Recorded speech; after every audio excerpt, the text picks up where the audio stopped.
കാക്കനാടൻ മണ്ണിൽ അംഗച്ചേകവർക്കൊപ്പം രക്തസാക്ഷികളുടെ സ്മരണകൾ ഉറങ്ങുന്ന നാടുകൂടിയാണ്.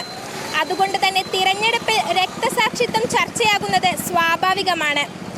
RMPIക്ക് വേണ്ടി TP ചന്ദ്രശേഖരന്റെ ഭാര്യ KK രമയാണ് രണ്ടാം തവണയും അംഗത്തിനിറങ്ങിയിരിക്കുന്നത്.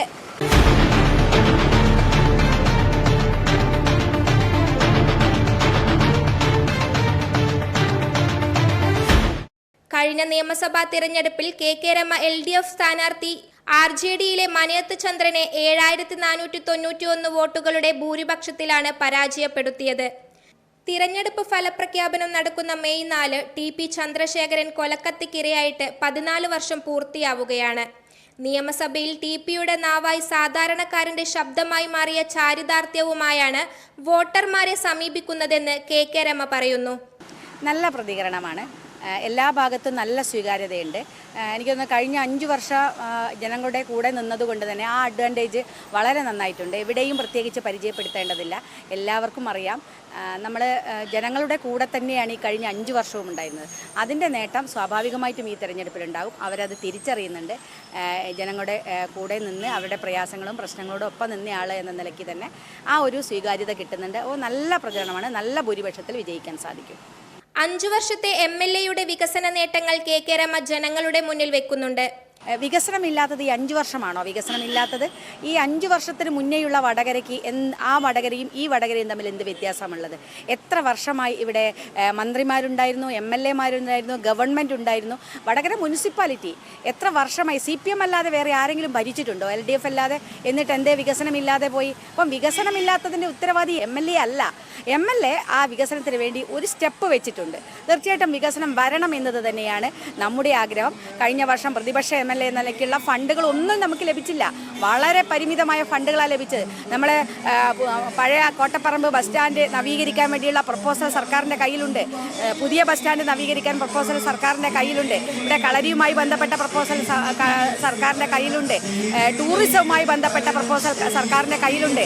വെള്ളിയാങ്കല്ല് ടൂറിസം പദ്ധതി സർക്കാരിൻ്റെ കയ്യിലുണ്ട്. ഇങ്ങനെ നിരവധി പദ്ധതി ഈ വടകര പട്ടണത്തിന് വേണ്ടി നമ്മൾ കൊടുത്തതെല്ലാം അവിടെ ഉണ്ട്. ഇതൊന്നും ഭരണാനുമതി കിട്ടിയില്ല. ഇതിനൊന്നും ഫണ്ട് അനുവദിച്ചില്ല. ആരാണ് ഉത്തരവാദി? MLA ആണോ? കൊടുക്കാത്തത് കൊണ്ടാണോ? അപ്പം ഇത് ഈ നാട്ടിലെ ജനങ്ങൾ തിരിച്ചറിയും. വികസനമില്ല എന്നുള്ളത് ഇപ്പോഴാണോ അവർ പറയുന്നത്? ഞങ്ങളും ഇത് തന്നെയാണ് പറയുന്നത്. തീർച്ചയായിട്ടും അവരുടെ ഭാഗത്ത് നിന്ന് വന്ന ആ പ്രതികരണം ഞങ്ങൾ സ്വാഗതം ചെയ്യാണ്. വടകരയിൽ വികസനമില്ല. ആരാണ് ഉത്തരവാദി? MLA അല്ല. MLA 5 വർഷമായിട്ടുള്ളൂ. 5 വർഷം നമുക്കറിയാം. ആദ്യത്തെ വർഷം കോവിഡായിരുന്നു. കോവിഡ് പ്രതിരോധ പ്രവർത്തനവുമായി ആദ്യത്തെ 2 വർഷം കോവിഡിലായിരുന്നു. നമുക്ക് ഒരു കാര്യവും ചെയ്യാനില്ല. പിന്നീടുള്ള 3 വർഷമാണ് നമുക്ക് MLA ഫണ്ട് പോലും കിട്ടിയത്. അത് നമ്മൾ ഗ്രാമീണ റോഡുകൾക്കും പ്രധാനപ്പെട്ട സംഗതികൾക്കും ഒക്കെ നമ്മൾ കൊടുത്തു. തീരദേശത്തുള്ള കടൽഭിത്തി ഏറ്റവും പ്രധാനപ്പെട്ട പ്രശ്നം. ഏകദേശം 18 കോടിയോളം രൂപ ചെലവഴിച്ച് അവിടെ കടൽഭിത്തി നിർമ്മിച്ചുകൊണ്ടിരിക്കുകയാണ്. കുറേയേറെ പൂർത്തിയായി. പല തോടുകളും നവീകരിച്ച് ജലസ്രോതസ് നിലനിർത്തുക, വീടുകളിൽ വെള്ളം കയറുന്നത് ഒഴിവാക്കുക, മലിനജലം ഇല്ലാതാവുന്ന ഒഴിവാക്കുക എന്ന ഏറ്റവും പ്രയാസകരമായ അനുഭവം ഇവിടുത്തെ ആളുകൾക്കുണ്ടാവുകയാണ്. അതിനുവേണ്ടി ഫണ്ട് വെച്ചു. നമ്മുടെ വടകര മുനിസിപ്പാലിറ്റിയിലെ ശ്മശാനം എത്ര കാലമായി പ്രവർത്തിക്കാത്തത്? ആ ശ്മശാനത്തിന് നമ്മളിപ്പം ആ റോഡിന് വേണ്ടി 80 ലക്ഷം രൂപ വെച്ചു ഭരണാനുമതി നേടിയെടുത്തു. അങ്ങനെ പ്രാഥമികമായിട്ടുള്ള സ്റ്റെപ്പുകൾ വെച്ച് മുന്നോട്ട് പോവുകയാണ്. ഈ വടകര മാറണം. അതിന് തീർച്ചയായിട്ടും അടുത്ത വർഷവും MLA ഉണ്ടെങ്കിൽ വലിയ മാറ്റം നമ്മുടെ വടകരയ്ക്ക് കൊണ്ടുവരും. ഒരു ഭരണം കൂടി ഉണ്ടായിക്കഴിഞ്ഞാൽ നമുക്ക് ഒരുപാട് കാര്യങ്ങൾ ഇവിടെ ചെയ്യാം. അതിൻ്റെ എല്ലാ പ്രോജക്റ്റുകളും മനസ്സിലുണ്ട്.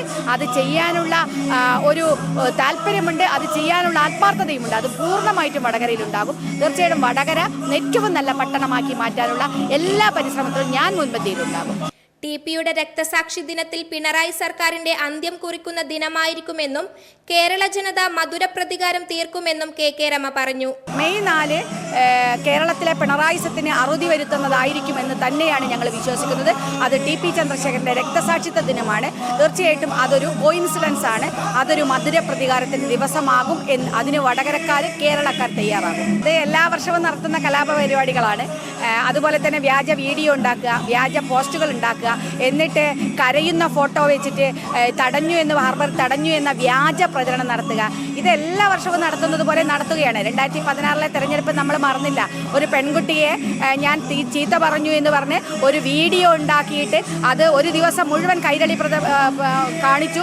നാട് മുഴുവൻ അത് പ്രചരിപ്പിച്ചു. ഇലക്ഷൻ്റെ തലേന്ന് ആ തരത്തിൽ പ്രചരണം നടത്തിയവരാണ് ഇവിടെ ഇടതുപക്ഷത്തിൻ്റെ CPMൻ്റെ ആളുകൾ.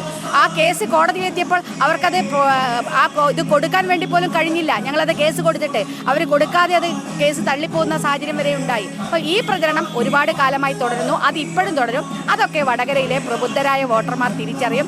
അവരുടെ സ്നേഹവും പിന്തുണയും തീർച്ചയായിട്ടും എനിക്കുണ്ടാകുമെന്ന് എനിക്ക് ഉറപ്പാണ്. ആ ആത്മവിശ്വാസം എനിക്കുണ്ട്. TP സ്വപ്നം കണ്ട ഇടതുബദൽ യാഥാർത്ഥ്യമാവുമെന്നും RMPI മുന്നോട്ട് വയ്ക്കുന്നുണ്ട്. കഴിഞ്ഞ തദ്ദേശ തെരഞ്ഞെടുപ്പിൽ UDF RMPI സഖ്യത്തിന് 4761 വോട്ടുകളാണ് കൂടുതൽ ലഭിച്ചത്. തദ്ദേശ സ്വയംഭരണ തെരഞ്ഞെടുപ്പിൽ UDFന് നിയമസഭാ തെരഞ്ഞെടുപ്പിലേക്കാൾ വോട്ട് കുറവ് സംഭവിച്ചിട്ടുണ്ട്. തദ്ദേശ സ്വയംഭരണ തിരഞ്ഞെടുപ്പിൽ വോട്ട് നിലവിലുണ്ടായ കുറവിലാണ് LDF പ്രതീക്ഷ. വടകരയിൽ ഇത്തവണ LDF സ്ഥാനാർത്ഥിയായി MK ഭാസ്കരനാണ് ജനവിധി തേടുന്നത്. മെയ് 4-ന് വടകരയുടെ ജനം കാത്തിരിക്കുന്ന ചരിത്ര വിജയം ആവർത്തിക്കുമെന്നാണ് ജനകീയ മുന്നണിയുടെ അവകാശവാദം. സനിക ബാലഗോപാൽ, മീഡിയ വടകര. വലിയ സന്തോഷങ്ങൾക്കിടയിൽ നഷ്ടപ്പെട്ടു പോകുന്ന ചില ചെറിയ ഇഷ്ടങ്ങളുണ്ട്. ബാല്യത്തിൽ എപ്പോഴോ എന്നോടൊപ്പം നടന്ന് എനിക്കൊപ്പം വളർന്ന ചില ഇഷ്ടങ്ങൾ. ആ ഇഷ്ടങ്ങൾ സ്വന്തമാക്കാൻ എന്നോടൊപ്പം എന്നും ഉണ്ടായിരുന്ന എന്റെ ഫാമിലി.